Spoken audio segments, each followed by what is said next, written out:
We welcome you into another week of Scrushy on Business. My name is Dave Greene. He is Richard Scrushy, it looks like today, representing Troy University. How are you, sir? Yeah. I've got my Troy shirt on. We're working with been talking to the dean of the business school, Sorrell Business School, very well known business school, one of the best business schools, as a matter of fact, in the country. And I've been talking to them about doing a podcast. I met with the dean a couple of times, and he's going to set up his top students. He said he had about 30 that he would put into a room, and we'll set up a camera, and they're going to ask questions, and we're going to talk about what they want to talk about is taking a company public, all of the things that one has to do to prepare a company and get it ready to go into the public market, everything that is required and going through the process and what it's like. And so I'm looking forward to that. That's coming in the future, and we're working with them trying to set a date. I would expect that it would certainly be, I doubt before the holidays. We've got Thanksgiving coming up soon, but I would imagine be shortly after that. So how are you doing this morning, Dave? Doing very well and looking forward to that. Always enjoy talking with students and, also those, which is going to be our main topic today, those who are new entrepreneurs, right? Starting that business for the first time, because while you said, the other end is obviously people looking at big, huge public companies and you've done something. I point this out all the time because it really was such forward thinking on your part when you started Health South, was that you had that in your head to plan it that big. And I think most people probably fall into the opposite, which is, maybe not thinking big enough. And at the beginning, just thinking about, man, how do I get this started, right? I know I want to be out on my own. I know I've made the decision that I'm going to go ahead and do it. How the heck do I get started? Yeah, and that's it right there. I mean, golly. And there are a lot of different ways you can get going, but if you and if you really believe that you want to take this company public, okay, then if you want to make it easier and get on the right path, then when you start the company, you got to set it up right. Now, we've talked about the fact that you can set a company up as a limited liability, corporate company, an LLC. You could set it up as a S-Corp, or you could set it up as a C-Corp. And there are benefits, there are pros and cons to each one of those. But I will tell you that if you're going to move it in the direction of a public company, you don't want to set it up as an LLC or S corp, because you're going to have to change that. And one of the, an S corp, you can only have in the U.S. 100 members. Well, when you take your company public, you're going to have thousands of people buying your stock. And on an LLC, you can't do that because you don't have the shares. So it's different. It's that's more for your personal business, or for maybe a group of attorneys or doctors, or they want to they want to limit their liability, so they set that up. So that's probably the simplest way to go if you're going to run it as a private company and you got two or three partners and y'all set it up as a limited liability company, and that way you the tax benefit passes through to the partners based on whatever their ownership percent is, and that all works out very, very well. But if you're going to build a public company, you want to just go ahead and set it up as a C corp. And a lot of companies, Dave, set themselves up in Delaware. People say, well, why would a Alabama or a Texas company want to be a Delaware company? Well, that's all about the charter. The corporate charter, the laws, the regulations in Delaware are conducive to a public company. It works extremely well for public companies. In some states, it's very complex, and you have a very hard time operating a public company under the rules of those states. Now we've seen lately over the last 10 years, we've seen public companies in Wyoming and in Nevada, and some other states have their laws are set up to where they are able to help a public company, with all of their filings, similar to what Delaware does. But Delaware is probably the best. And if you look up all of your major big companies in America, you're going to find that those people are in fact, those companies are in fact Delaware companies. So that's very, very common. But anyways, so starting from the beginning, and one of the things that people have got to understand is that everything you do, you know, is going to end up in a proxy statement or in a 10K or an 8K or in your filing. So when you go to file to take a company public, what you're going to see immediately is that the SEC lawyer is going to start asking questions. Okay, well, and they're going to have to, they got to have information on every one of the officers, the top five officers. You got, what are you paying them? What is your contract with them? What did you agree to? And if you go back to the starting of your business, if there are lawsuits involved and there's things that have happened, all of that dirty stuff, if there's any dirty stuff out there, it's going to end up in that red herring, which the red herring is the prospectus, the document that is going to go out to the world who is going to take a look at that and decide whether or not they want to buy shares in your company. And if you're going to have an investment banking group, and you may have two or three different, depending on the size of your company, you may have one to three different companies that are your investment bankers. And they are going to go out, you're going to do a roadshow, and they're going to set up meetings with fund managers, and you're going to go out and present to all these big funds, and they're going to make a decision whether or not they want to own the stock. So whatever's in that red herring, whatever's in that prospectus, in that document is going to motivate them to either buy or not buy. And it's also going to drive questions when you're out on doing what we call a roadshow. And typically, when you take a company public, you're going to go to all the major markets throughout the U.S., and sometimes they go to Europe and go to Paris and maybe go to London or Glasgow or different places, Frankfurt, Zurich, and other places. But the reason being is that there are pockets of fund managers all over the world that buy public companies that are U.S. public companies. And so they're very interested in certain business segments. So your investment bankers will inquire to those various major shareholders throughout the world to determine if there's an interest in that given market. And if there is an interest in that market, they'll schedule you usually roadshows are about 2 weeks, and they'll schedule you into that country to go meet with those fund managers, because what they want to do is at the end of the roadshow, they want to have it oversubscribed. And in your agreements that you end up with your investment bankers, you have a 10% usually oversubscription agreement, so that if they do oversell it, let's say you were out and you were selling 5 million shares, they may have an agreement in there allows them to go over 10% over. So if it is oversold. Now, the great thing about being oversold is the price is going to go up. This thing works off demand.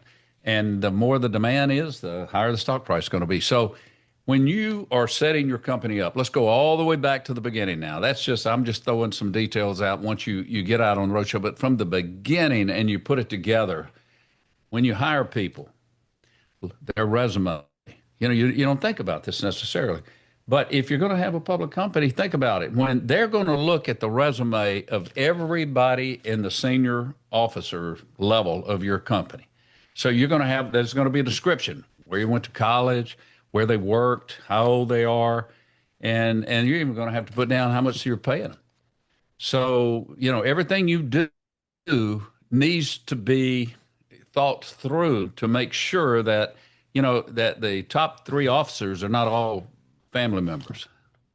A lot of times we see that, and that's a problem. It was okay in certain companies, they get away with it. But if you're just kind of an unknown and you're a new company and you're starting out there and you're not a huge company yet, and you've hired all your brothers and sisters and cousins and whatnot, and that's who's running the company, you're going to have a little bit of a challenge explaining that, because they like to see some diversity in the leadership. They people that come from different places and have different skill sets, and not all bred out of one chain here.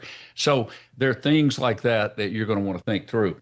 So C-Corp is going to be your best bet if you intend on taking the company public. Now, a lot of times, and Dave, you've seen this, and I love this, where somebody sees a company for sale and they say, you know what I want to do? I want to buy that company, and then I want to buy others like it. I want to raise money, go out to the venture market or to the funds that are, pre-public company investors, and then maybe do a roll up.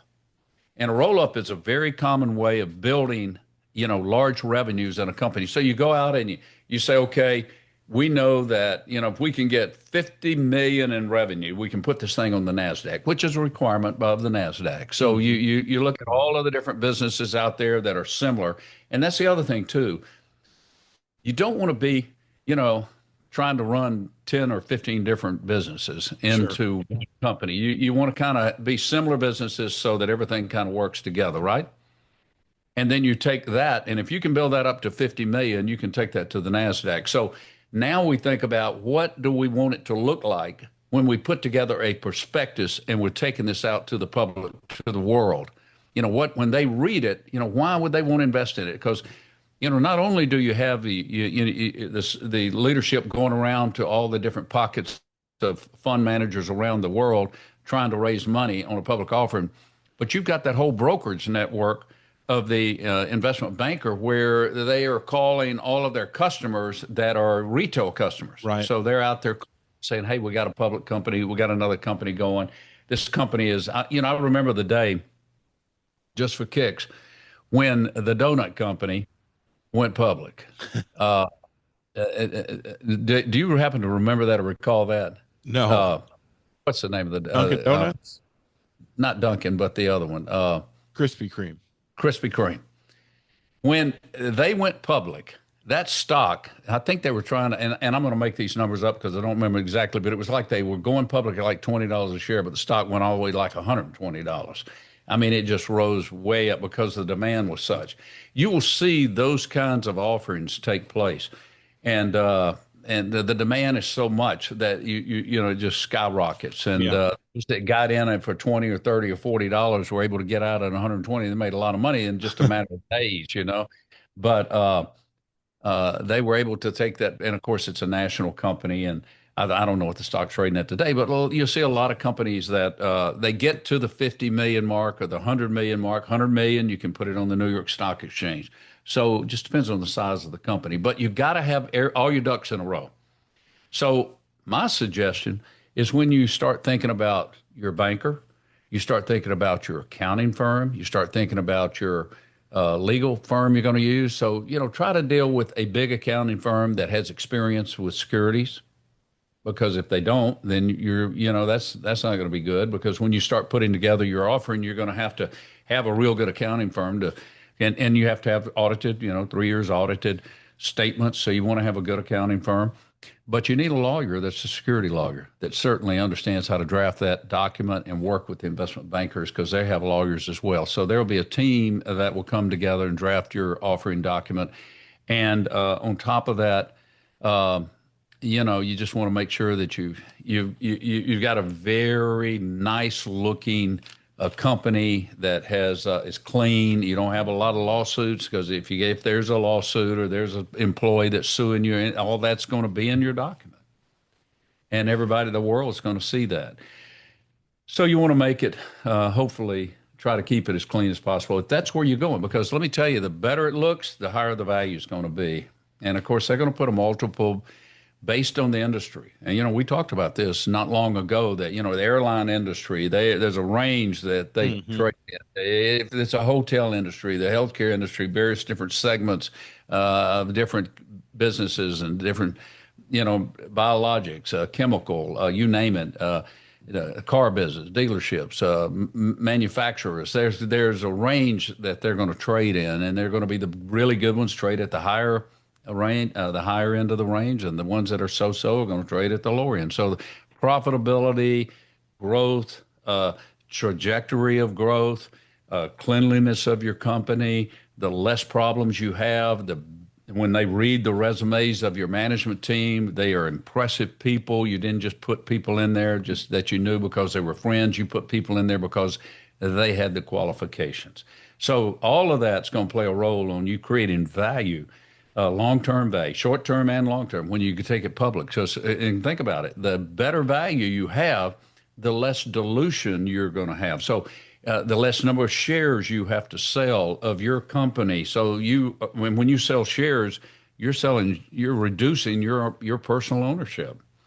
So, you want to make sure that you get a really good price, and you structure everything in a way so that the purchaser of the shares, like what they're seeing and are willing to pay the higher price. Well, let's get That's a, to some questions. Info okay. at scrushyonbusiness.com. You can always send in your questions. We appreciate those, and we have several relating to startup companies, so we bunched those together. And let's start with Maya from Austin, Texas. She wrote in and said, Richard, when you're starting a business with limited capital, how do you decide what to spend on first? Marketing, product, building a team? Well, that's really good. And if you're out there by yourself and you're starting a company, you've got limited capital. Uh, you know, you've got to have a decent product. You got to have a product that is sellable. So, what is your product? If it's a service, then you're going to need people. If it's if it's something that you've got to make, let's just say that it's a chemical concoction that is in the cleaning business or in the sterilization business or whatever it is, then that product has got to be as perfected as possible before you start trying to build a team around it to take it out. If you're what I'm just trying to think of some different companies um, that we think about in the past. If it's a service business, you're obviously it's going to be all about the people. So I think it's really a matter of what is your business? What are you doing? Are you developing a product? Are you providing a service? If it's in the healthcare business and you're providing service to, let's just say it's home healthcare business, well then it's going to be all about hiring the right people to go into the homes and treat the patients. So um, that's the way it works. Well, And she mentions marketing. And so, yeah. this you and I've had this discussion before, and I could do several episodes on this from my world, because most of my world has been involving advertising sales in one way or another. So I talk to a lot of businesses, and a lot of them are small to medium size businesses. Mhm. And they not only don't have funds for marketing, they don't have a plan for marketing. And that's a tough piece for a lot of business owners. They have the product or the people and the service and the idea, but no money to get the word out there. That's a problem. That's a problem. But you know what? Today, it's easier to get the word out today than it's ever been. Um, and because the internet is worldwide. And, you put an AdWord campaign together with Google. You put some press releases out there, depending on what markets you're in. You can begin to get traction in those markets. There are ways to get tractions. And now, we have AI. I mean, they'll develop your whole website. I mean, there's incredible things that you can do that we didn't have in the past. I think back when I started, some of the companies I built, we didn't even have websites. Right. What we were trying to do is put a brochure together that just had explanation of what we did, and then just mail it out. I remember back in, I hate to say this, but back in 1980. I was trying to grow a business. I was working for LifeMark Corporation. And so we were signing contracts and managing hospitals and pharmacies, physical therapy, respiratory therapy, cardiopulmonary. And I put together a mail out. And everybody said, what are you doing? I said, well, I mean, I don't have enough people. And we're a $100 million business, by the way, that I was running. But I said, I don't have enough people. I had to figure out we got to have more customers. We got to grow it. So I did this mail out, and I mailed out to thousands of hospitals, to see if we couldn't get it. And I had a real nice little piece, and we developed it with our marketing group and mailed it out. And sure enough, I started getting the returns, and they were leads. And so we went out and started calling on all of them, and we signed a lot of business through that mail out. That was how we did it then. And now, things are different. If you can't play in the with a website, and you don't have an internet presence, you're not going to make it, because every time somebody says, hey, I'm looking for a company to do pharmacy management, they put it in the internet, and every one of them that's in that business pops up, right? Hmm. And then they're going to go to the internet. They're going to look at their websites and they're going to look who to contact and they're going to pick one or two of them and they're going to call them and they're going to say, "Hey, I'm looking for somebody to manage the pharmacy in this hospital and uh, send me somebody to talk to me." And that's what'll happen. Sometimes they do it all on a Zoom call. I mean, things are different, but you've got to have that presence. So I think things are actually it's easier to get in front of people today, but it's also a requirement to have a quality website that's people can interact with, or you're a nobody. Yeah. I mean, that's a requirement. No different than a storefront. It's somebody opening your door and popping their head in, and what do you want them to see, right? That's the idea behind that Right. website. Because if you can drive them there, then obviously you can get them all kinds of information. Kevin from Charlotte, North Carolina wrote in, Richard, and he says, as an early stage founder, how do you know when it's time to start paying yourself or if you should keep reinvesting the money back into the company? Well, and that's a great question. The first year of me starting Health South Corporation, I didn't take a salary. I didn't take any money, and I put all my own money into it, and I paid all of the other people. Even some people that claimed they were founders of the company, which they were. They started with me, and there were five of us. They were all drawing a salary, and I wasn't, and that was okay, uh, because it was my idea, and I was the visionary, and I said, if you come with me, I'll pay you this amount of money, and we negotiated. It wasn't a great salary, but it was a salary, and they had enough money they could buy groceries and pay their rent, and that was important. But I waited until I saw that the initial facilities that we built were going to turn a profit. And I said, you know what? I can start paying myself now because this is going to work. The concept works. And then after that first year, we had three facilities up and going, and they were profitable. And so I started paying myself. So I think once you prove your concept, whatever it is, you ought to pay yourself something. Now, I didn't pay myself much, but I paid myself a little something. And then as we raised venture capital, I was able to, we had more money coming in. We built more facilities. And then once we went public, I was able to, which was like, I think about 2.5 years after we started the company, we were big enough and substantial enough to take the company public. And we raised back then, which was a lot of money. I think about 15, $16 million on our first public offering. Our second one was probably about 23 to 25 million. And then I think from there on out, every time we raised money, it was 50 to 100 million. But it was public. And, we raised public funds then for growth, for acquisitions, to pay down debt, and different things that we did. But yeah, after I proved the concept, to answer your question. Jesse from Kansas City writes in and asks, how important is it for founders to have a mentor or advisor early on? And what's the best way to find someone who's actually helpful? So, obviously the first thing is we know it is important. And if you have someone, that's great. But I think the important part of that question is, what if you don't have someone? How do you find them? Well, I agree with you. Number one, it's essential. You got to have somebody. You got to check yourself.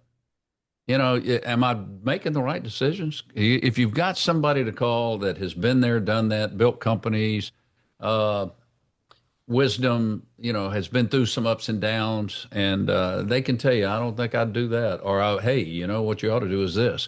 But there are people out there. So what you have to do is you have to look for successful people. People either they're serving on boards or they are successful CEOs of companies. They don't have to be the CEO. It could be the COO. It could be the CFO. It might even be their attorney, general counsel, anybody, somebody that has experience and has gone through, the growth stages of building a successful company. Those Hmm. people are of great value. I did that.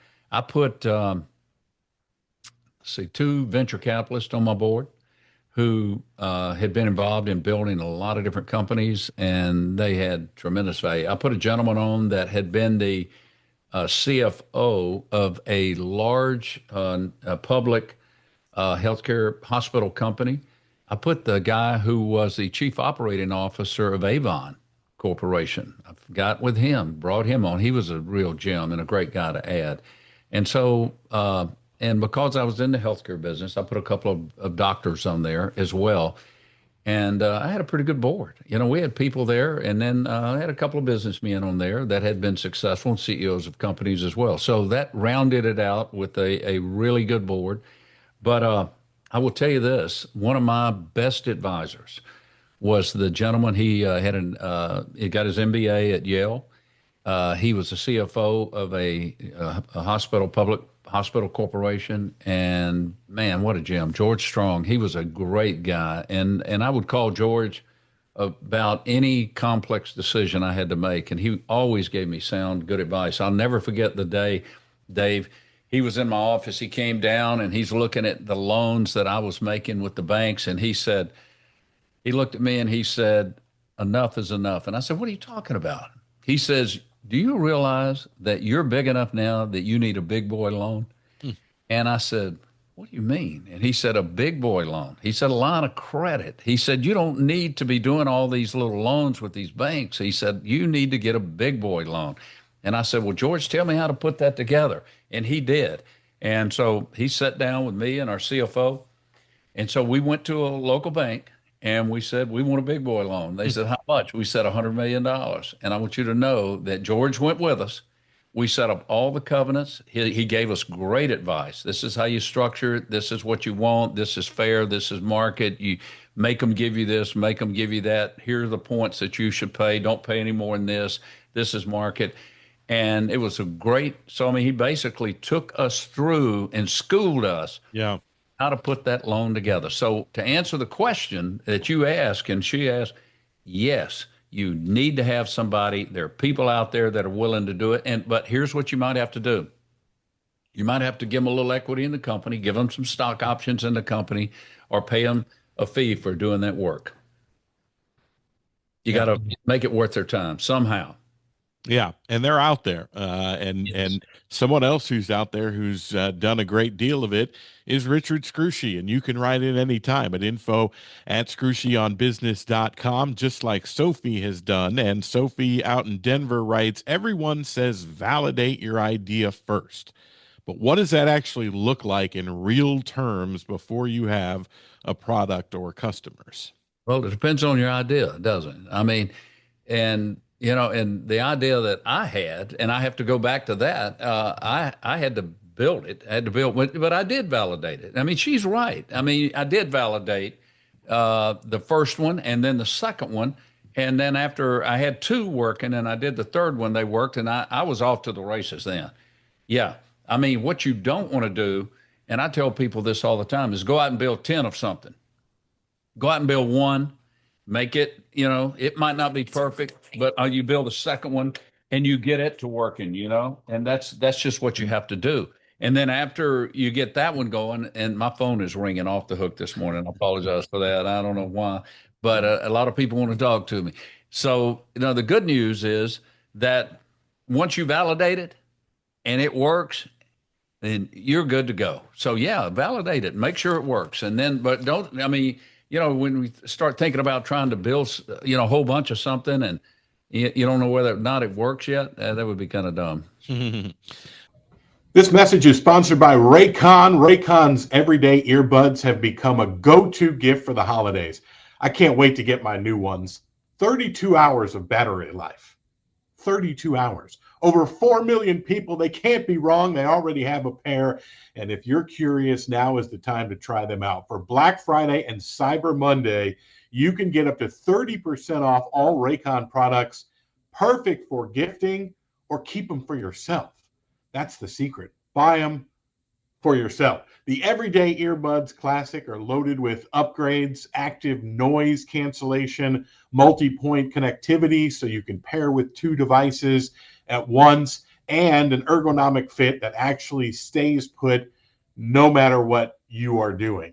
We're talking about these everyday earbuds from Raycon. They have the features that live up to the name every day, right? A 10-minute charge, that's going to give you about 90 minutes of playtime, and you get up to 32 hours of battery life with the case that is going to come with your everyday earbuds. There's also an awareness mode. It's perfect for when you're out taking the dog for a walk or you're out running errands, so you can stay aware of what's going on around you. They're not going to be completely canceling out all the noise around you. I use this, and you should too. Raycon's going for Black Friday and Cyber Monday. Everything's up to 30% off. Just click the link in the description, or you can go to buyraycon.com/Scrushy to save on Raycon audio products site-wide,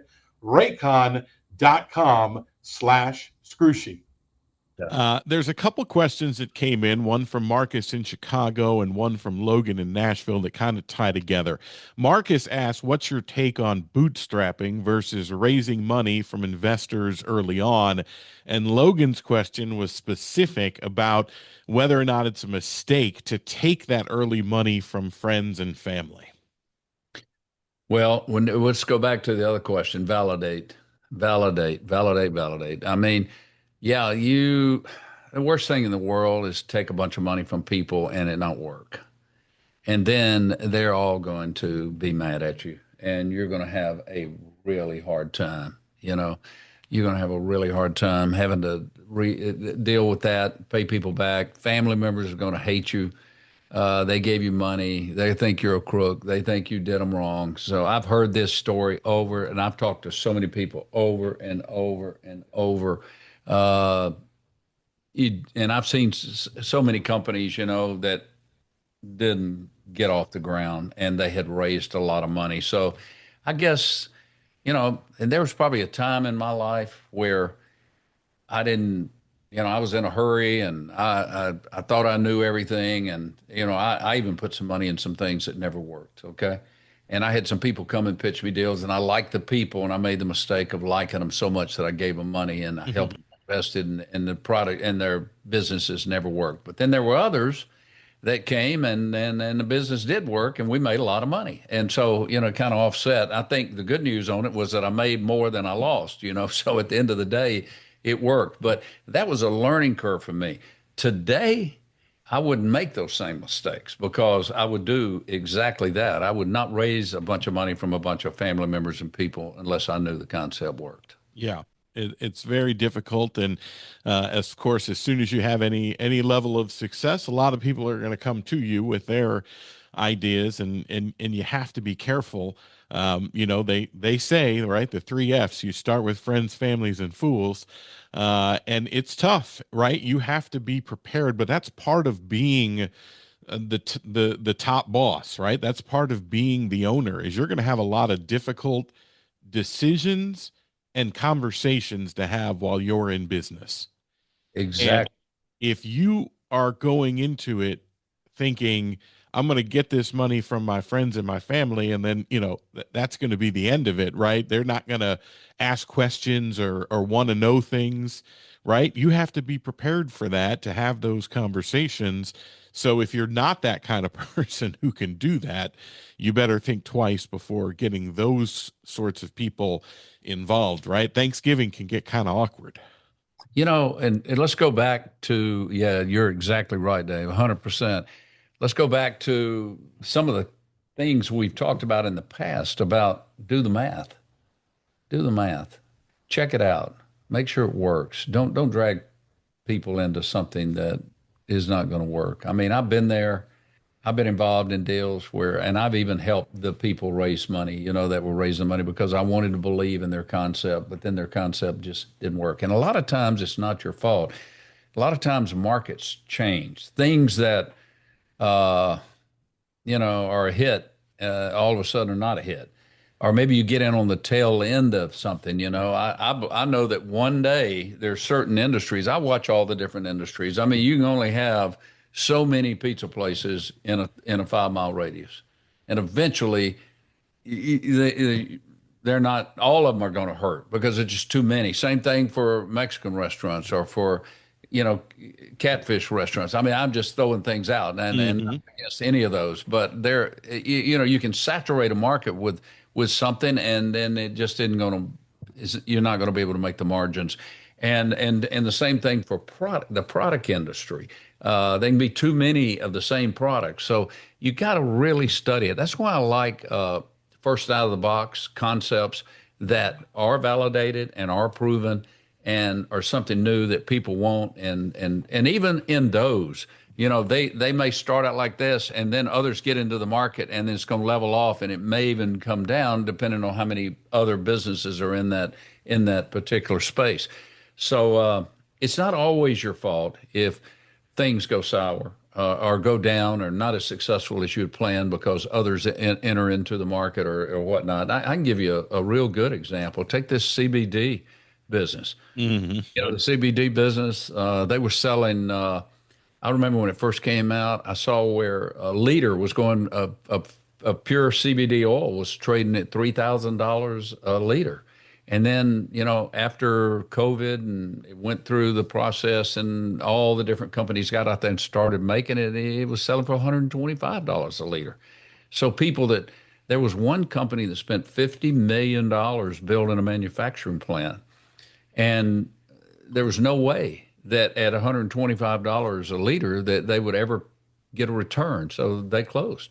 And, but when it started, it was a great idea. And so the people that lost money in that business, it wasn't really anybody's fault because there were so many different other companies that went out there. And also, for some reason, the purchasing of CBD oil was really high, and then it just leveled off. And with all the manufacturers out there, there was a glut, a oversupply of product. Yeah. Yeah. Yeah. Completely get that. Completely get Yeah. that. And what about all the people that open the CBD stores? I mean, there are a lot of them hanging on, but there were a lot of them that ended up closing because they just couldn't move. They just couldn't make the same profits. So a lot of things change, and it's not always your fault. Sometimes it is because you didn't validate it. Tara wrote in and talked about pitching investors, and we've hit on this before, but it's a good topic to continue to go back to because so many people are doing this. And Tara explained that she's in the process of trying to raise some money and asked, what are the biggest red flags you've seen that make investors instantly lose interest in a startup? Okay. All right. Let me say something. I'm going to jump on that, but people that might be watching this podcast that are in the CBD oil business is still a business. Right. There is a demand for the product. There's just been some dynamics that have changed. But there are people out there right now that are still out there making product and selling it. And there are a lot of good CBD oil products. So I'm not down in any of that. Some of the best salves and lotions and different oils and different things that are being produced are great products and are very healthy and good for people. So I want to just say that, but I'm just saying that, if you had too many airlines that are trying to fly to the same place and you got more airlines going in more seats and you got people trying to get there, then you're going to have a problem with that particular airline. Same thing happened in the CBD oil business. Although it's a business, it'll be around for a long time. Now let's get back to your question here. And sure. Tara wrote in asking about red flags that you see potential investors just look at and say, "Now, this startup is not for me." Well, yeah. I mean, again, lawsuits, too many family members, people being overpaid, margins are not big enough, too many competitors in the market. I mean, I could go on and on and on. There are a lot of things that will create problems for an investor when he starts looking at a presentation or a proxy or some kind of a prospectus or whatever, Reg D document that you send out. They're going to, if they you just have to take a look at all the different things that could turn people off. And there are a lot of things out there. That's why I say always have good attorneys, good accountants, put it together right.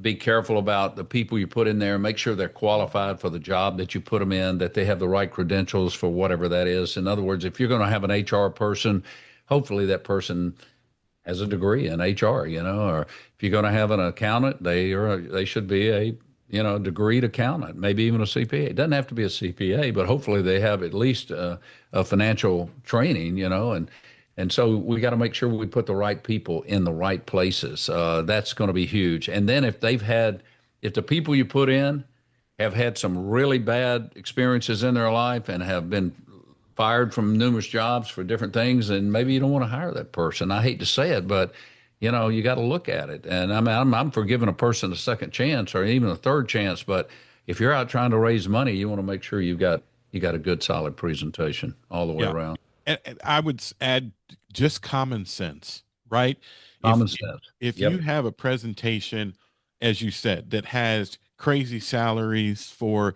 people, right? Investors will look at that and say you're looking for a job, not to start a company. You're looking for me to invest money to pay you a salary, right? So Yeah. Right. as we talked about, you have to be realistic. You can't, you have to have some data also to back up what you are saying, right? The research that you have done, going back to your example of a CBD company, one CBD company can look great on paper until you're an investor and drive up and down the street, at least near me, there's a CBD store in every strip center for 10, 20 miles, Mhm. right? So there's other factors that play into it that, why, if you're first, great, and you can sell that story of being first. But if you're, the 50th company in your city trying to do that, same thing, you're going to have some serious questions to answer. And we talked about this too. Your confidence, your presentation, you're going to get questions. How do you answer those questions when the investors ask? I'm sure a lot of people that watch this watch the show Shark Tank. See how the people who get the goods from the Mark Cubans of the world, see how they present, see their passion. But what's the question that they always ask? What are the numbers? You Mhm. just told me that, $1 million gets me 20% of your company. So show me the numbers that says your company is valued correctly. And unfortunately, you see on that show, a lot of people can't do it. It's Mhm. just a pipe dream. But a lot of it, again, I think comes down to you, the person standing there giving that presentation and answering those questions. You're right. You've got to be able to present well in every case, but you got to do the math. And I keep going back to that and saying that do the math and see what it is. And remember, we were talking about venture capitalists back in the day when I saw so many companies raising venture capital and preparing themselves to go public.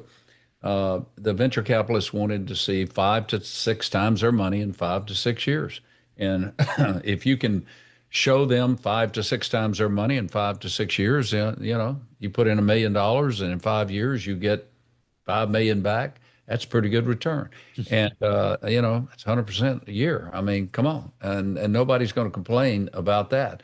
But show me how you get there. Let me see it.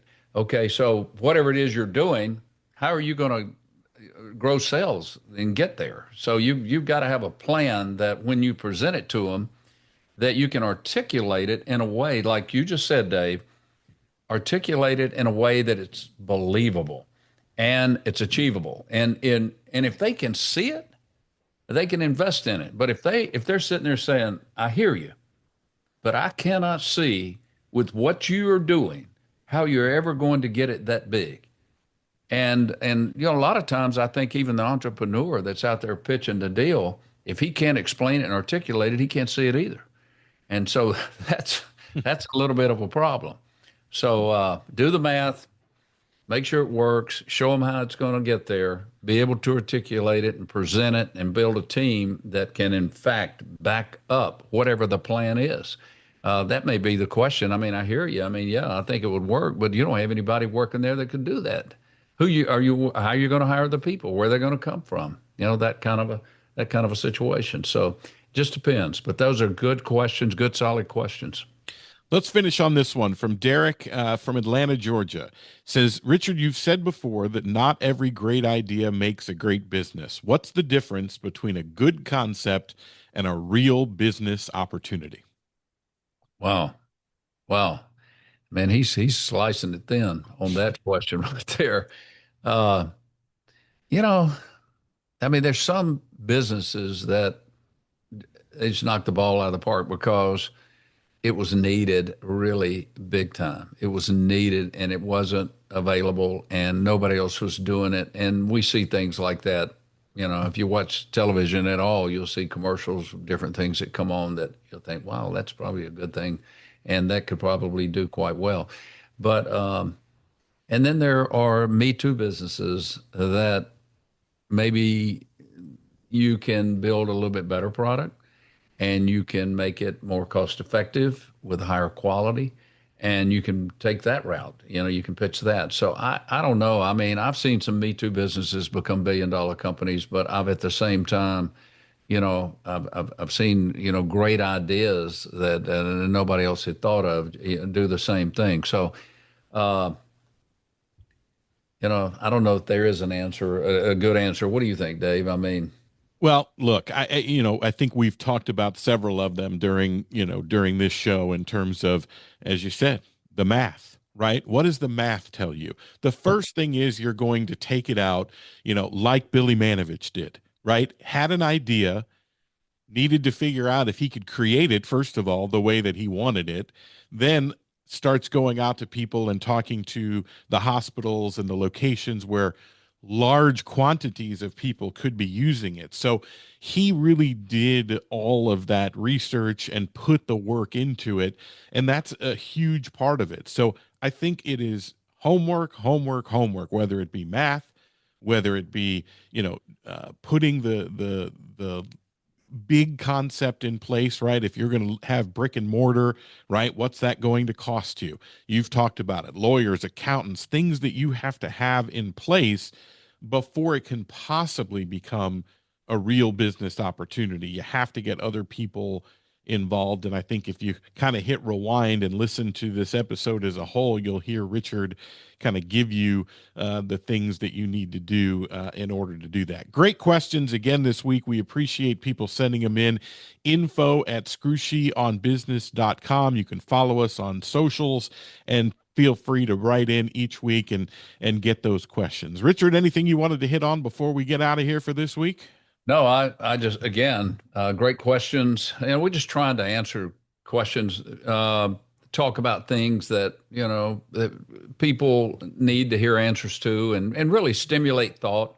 So we appreciate the questions coming in on info at scrushyonbusiness.com. And, we enjoy talking about different things. And hopefully we're answering your questions and giving you information that is valuable. Maybe it's not always, but at the same time, it's good to create thoughts and maybe challenge you to think, hey, am I thinking about this the right way? Am I looking at this the right way? And, if we can help you elevate your situation, save money, put your investor group together, maybe step in all the right places so that you get where you're trying to go better and more efficiently, then we're doing what we ought to be doing on this podcast. So I want to thank you for watching. Continue to dream, continue to build those dreams, and send those questions in. And thank you again for watching. And call some friends and tell them, hey, check this out, Scrushy on Business. And we'd love to have them viewing our show as well. So you have a great day. Keep those questions coming in, and we will see you next week on a new episode of Scrushy on Business.